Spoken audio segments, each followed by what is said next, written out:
Nouvelle conférence sur la machine humaine. C'est parti. Donc, il faut savoir que l'être humain est une chose extraordinaire. Donc, nous avons créé tout type de machines, des voitures, des motos, des fusées, etc., etc., des instruments complexes créés pour une fonction déterminée, qui s'accomplit grâce à un mécanisme qu'il possède. Il faut savoir que l'être humain est la machine la plus parfaite qu'il existe. Mais malheureusement, nous ne savons pas utiliser cette machine. Je m'explique. Les gens ne savent pas respirer, ne savent pas manger, ne savent pas se tenir, ne savent pas dormir. On nous a appris à courir après l'argent, après le système, ce qui est une chose, il faut de l'argent pour vivre, mais il faut savoir vivre aussi. Les gens ne savent pas vivre. Nous allons apprendre à gérer cet instrument merveilleux que nous avons. Donc, il faut savoir que le corps humain est formé de 5 centres. Nous avons le centre intellectuel, émotionnel, moteur, instinctif et sexuel. Les gens, en général, se concentrent sur le centre intellectuel. Et ça, c'est déjà des personnes qui ont une certaine forme de sagesse. Parce que bien souvent, les gens ne se concentrent sur aucun sens de juste courir dans le monde extérieur. Le centre intellectuel, qu'est-ce que c'est? En fait, il est dans le cerveau, le cervelet et le crâne. Le centre intellectuel se charge de réguler les fonctions comme celle de l'étude. Le centre émotionnel, il est dans le plexus solaire. Quand on a des papillons dans le ventre, par exemple. Les grands 8, tout ça, cela est le centre émotionnel.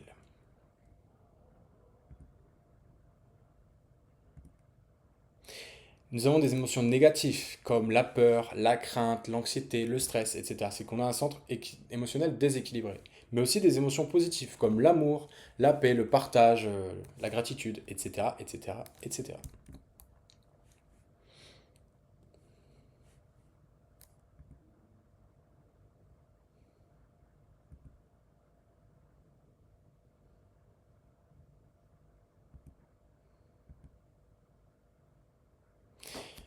Il faut écouter des musiques pour avoir une émotion supérieure.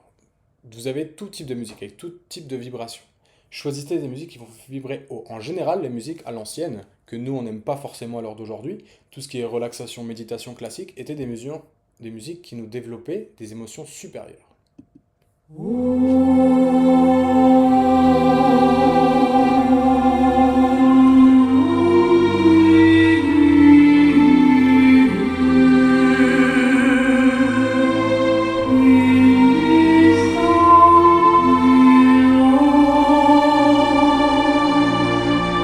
Donc voilà, cherchez des émotions supérieures, comme celles que vous pouvez voir dans une architecture qui est incroyable, les pyramides d'Égypte par exemple. Quand vous voyez des architectures comme ça, en fait, il y a un message. Ce n'est pas juste de la beauté, il y a un message derrière toutes ces choses extraordinaires. Chichen Itza au Mexique, il y a un message symbolique que nous devons déchiffrer. Cela nous provoque des émotions supérieures. Bien sûr, l'Égypte, incroyable. Les pyramides. Des émotions supérieures comme celles que provoque la vue d'une belle architecture, d'un beau coucher de soleil, etc. Regardez le cosmos, la nature.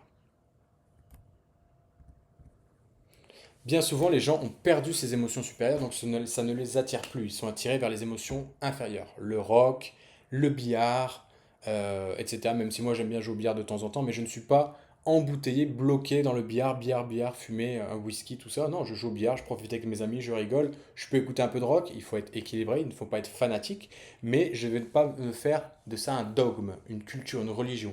Je profite du moment, je m'amuse et c'est fini. Voilà, il faut savoir vivre de manière sage, aussi équilibrée dans une société. Une belle image.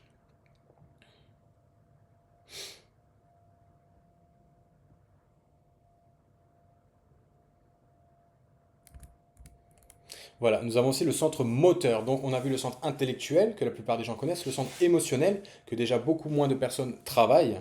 Et maintenant nous allons voir le centre émotionnel, qui est situé en haut et en bas de la colonne vertébrale. Qu'est-ce que c'est le centre moteur? En fait, par exemple, quand vous regardez cet homme, il est fort, il est puissant, C'est Superman. Voilà ce qu'est le centre moteur. La machine humaine est dotée de muscles et d'os qui nous permettent d'effectuer toutes sortes de mouvements. Nous devons apprendre à développer ce centre moteur de manière équilibrée. Voilà le troisième centre que nous avons. Nous avons le centre instinctif. On peut dire que le centre moteur instinctif est lié et sexuel. Nous allons voir. Donc le centre instinctif fonctionne de manière, comme il s'appelle, instinctif, naturel. Il assure la digestion, l'acte de respirer, il produit la faim, le sommeil, il fait bâiller, etc., etc., etc. De manière instinctive. Mais certaines personnes ont un centre instinctif déséquilibré. Nous devons apprendre à le rééquilibrer de manière naturelle, sans forcer. À aller marcher dans la nature, à respirer, méditer, nager. Il ne faut pas forcer son centre instinctuel, mais plutôt aller avec lui. L'accompagner. Centre instinctif. Face à certains animaux ou des circonstances extrêmes, le centre instinctif s'active. On ne pense pas, on agit. Une voiture arrive, un taureau arrive, je ne vais pas penser, attention, le taureau peut-être que c'est cette race et c'est un mâle, et donc c'est un mâle, c'est ça ses caractéristiques. Ok, non, je vois un taureau, je fonce, je vois un tigre, je ne pense pas, j'active mon centre instinctif, c'est normal, c'est naturel. Voilà ce que le centre instinctif. Donc vous voyez bien qu'on a différents centres de cognition. Et il faut développer tous ces centres de manière harmonieuse et intégrale, totale. Et nous avons le centre sexuel, qui est riche. C'est l'énergie la plus riche en protéines, vitamines, minéraux et glucides. C'est pourquoi c'est la seule énergie capable de produire une autre créature humaine. Imaginez juste un spermatozoïde permet de créer un être humain. Quand nous perdons notre énergie divine, nous perdons des milliards de spermatozoïdes. Donc juste imaginez la puissance, c'est juste mathématique, c'est du bon sens, c'est de la logique, euh, qu'il y a dans cette énergie divine en fait. C'est l'énergie la plus pure, la plus raffinée du être humain, et on va apprendre à la raffiner encore plus, à la multiplier et à la faire monter pour être plein d'énergie dans la vie. C'est un réservoir d'énergie des autres sens, c'est-à-dire que tous les centres ont une source. La source, c'est l'énergie créatrice. Donc préservez votre énergie créatrice pour faire tourner vos autres centres de manière harmonieuse et à leur plein potentiel. Vitesse dans les centres. Lequel, selon vous, des 5 centres est le plus rapide? Le centre intellectuel, émotionnel, instinctif, etc. Mettez en ordre, selon vous, quel sens est le plus rapide? Réponse, c'est parti. Dans l'ordre, donc, le moins rapide, c'est le centre intellectuel, c'est le plus lent. Après, c'est le centre émotionnel, même si l'émotion est déjà assez rapide. C'est le centre moteur, on agit directement s'il y a une voiture, on n'a pas besoin de penser, c'est boum. Après, nous avons le centre instinctif, et le plus rapide, c'est le centre sexuel. Nous allons voir cela. Comment le moi s'exprime dans les centres? Donc, voilà les 5 centres. Le déséquilibre dans les centres. Le problème avec les centres, c'est que nous avons l'ego. L'ego, les défauts psychologiques que nous avons à l'intérieur de nous, les défauts que nous avons tout simplement, font nous déséquilibrer. Par exemple, nous allons étudier, étudier, étudier et nous allons abuser de notre centre intellectuel, nous allons le griller et nous pouvons avoir des problèmes mentaux. Donc il faut stimuler son centre intellectuel, c'est très bien de ne pas en abuser. Malheureusement, on est dans une société qui abuse du centre intellectuel, ce qui crée des gros problèmes pour les gens. Nous avons une société qui n'est pas équilibrée avec l'être humain. Et nous devons apprendre justement à être équilibrés dans cette société qui n'est pas équilibrée. C'est tout le jeu. L'abus du centre émotionnel, les émotions négatives, regarder des choses qui nous font pleurer, etc., etc., etc., des séries qui nous font pleurer dans les émotions. Voilà, l'abus du centre moteur. Donc c'est bien d'aller faire du sport, moi je fais du sport, c'est bien d'être fort, c'est bien d'être Superman, mais il ne faut pas chercher à être Monsieur Strong et à détruire nos os, détruire tout ce qu'on a à l'intérieur de nous, se piquer pour avoir plus de muscles, etc., etc. Nous devons développer le centre moteur de manière totalement équilibrée.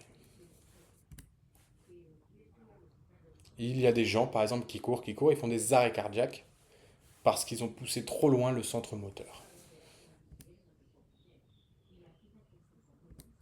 L'abus du centre instinctif, on mange, on mange, on mange, on reste au lit, on est sédentaire, on est inactif, fumer, boire, etc.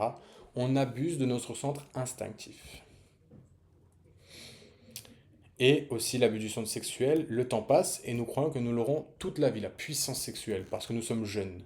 Mais par exemple au Mexique, plus de 50% des hommes, et ça c'était il y a une quinzaine d'années, donc imaginez-vous maintenant, ça doit être 60-70%, souffrent de dysfonction érectile. Les abus que nous faisons pendant la jeunesse, nous commençons à payer les traits vers l'âge de 30 ans. La mort se produit par tiers, c'est-à-dire que vous avez ces trois cerveaux, cinq centres. Voilà, c'est en fait le moteur instinctif sexuel, c'est un centre. Vous avez le centre émotionnel et le centre intellectuel, trois. Intellectuel, émotionnel, moteur instinctif sexuel. Et par exemple, vous perdez la capacité physique, le centre moteur. Qu'est-ce qui se passe? Vous voulez plus du lit, vous n'avez plus la force, vous voyez plus vos amis, vous commencez à déprimer. Un centre affecte l'autre centre. Les centres ne sont pas indépendants, ils fonctionnent ensemble. Donc si un centre est bon, cela aidera l'autre centre. Mais si un centre est mal, cela affectera mal les autres. Donc la mort commence par un centre. Je perds la faculté de bouger physiquement, bah, je bouge plus, j'ai plus trop envie, voilà. Je commence à perdre le centre émotionnel et ainsi de suite. Donc protégez vos centres parce que un centre affecté affecte les autres centres. Quand nous sommes nés, nous avions un capital énergétique, c'est-à-dire qu'on avait comme une jauge 80% d'énergie mentale, 70 émotionnelle, 90 physique, etc., etc. C'est ce qu'on appelle au Tibet les mobiles Candle Note. Et nous devons apprendre à gérer ce capital. C'est comme une économie, nous avons l'économie extérieure et l'économie intérieure. L'économie intérieure est liée à nos mobiles Candle Note. Quelle économie nous avons? Est-ce que nous gaspillons nos économies ou est-ce qu'au contraire, on les économise et on arrive même à les multiplier pour vivre plus longtemps, en meilleure santé, en meilleure forme, etc. Au Tibet, il y a des gens qui vivent 100 ans, 110 ans, 120 ans, même plus, parce qu'ils ont appris à vivre harmonieusement avec les centres. Ils utilisent l'intellect, oui, mais ils méditent aussi. Ils font du sport, mais ils se reposent. Ils mangent, mais ils font du jeûne. Ils apprennent à gérer harmonieusement leur machine humaine. Il faut dormir correctement, manger en paix, ne pas abuser du centre intellectuel, protéger ses émotions, faire du sport, etc., etc., etc. Soyez astucieux, intelligent et libre pour décider de la manière dont vous voulez vivre et qui vous voulez être dans le futur. Évitez la dispersion aussi, parce que souvent on fait deux choses en même temps. Et cela divise notre énergie, notre attention. L'attention, qui est l'énergie, nous pouvons dire, la plus précieuse de l'être humain. Attention, conscience, c'est la même chose. Et nous devons apprendre à garder cette attention en un seul point. Je donne une conférence, je donne une conférence. J'écoute, j'écoute. Je pars, je pars. Mais ne pas diviser son attention pour économiser son énergie et avoir le plus d'énergie possible dans la vie.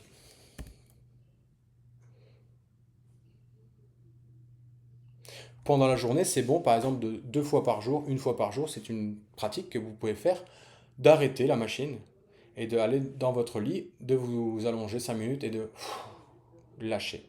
Par exemple, pendant 5 minutes, je lâche l'activité des centres. Je me relaxe complètement. Voilà, les centres se rechargent et on est reparti. Voilà quelque chose que vous pouvez faire, ou même assis sur une chaise, juste déconnecter un moment. Pas besoin de dormir. Dormir, c'est bien si vous voulez.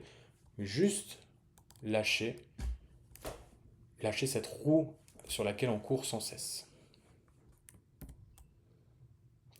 Donc voilà, fin de la conférence. J'espère que ça vous a plu et n'hésitez pas, vous avez mon lien dans la description, c'est gratuit. Je fais des conférences en privé gratuit, c'est totalement gratuit. Je ne peux pas vous le répéter plus, je fais ça par mon cœur, par intérêt, parce que j'aime ça. Donc si ça vous intéresse, n'hésitez pas, contactez-moi, c'est gratuit et on suivra tout un programme. Je répondrai à vos questions pour que vous puissiez avancer sur votre chemin personnel. J'espère que cette conférence vous a plu et je vous souhaite une très bonne journée. Merci à vous.